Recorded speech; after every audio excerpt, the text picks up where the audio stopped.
नमस्कार मित्रांनो, स्वागत आहे तुमचं आजच्या या कोऱ्या करकरीत व्लॉग मध्ये. मित्रांनो, आज आपण आलो आहोत श्री भराडी माता तीर्थक्षेत्र आंगणेवाडी. तुम्हाला माहिती आहे का, भराडी आईला नवसाला पावणारी देवी का म्हणतात आणि काय आहे 400 वर्षापूर्वी या पाषाण रूपाचं खरं रहस्य. आणि या जत्रेची तारीख पंचांग बघून नाही बरं का, तर चक्क एका कौलाने कशी ठरवली जाते बघायचंय. चला तर.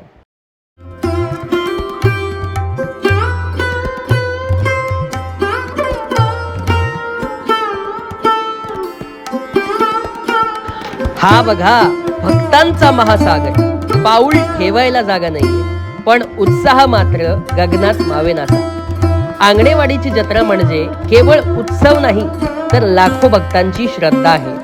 कोकणच्या या दक्षिण पंढरीत आज भक्तांचा पूर आलाय बरं का, आणि असं म्हटलं तर वावगं ठरणार नाही. जत्रेचा हा भव्य सोहळा, देवीचा सुंदर आणि ऐतिहासिक असा माहितीचा संग्रह मी माझ्या नवीन ब्लॉगमध्ये या मंदिराला भेट देऊन दिलेला आहे.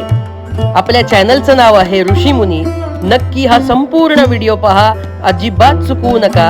आणि देवी मातेची तुमच्यावरती कृपा अशीच राहो. धन्यवाद.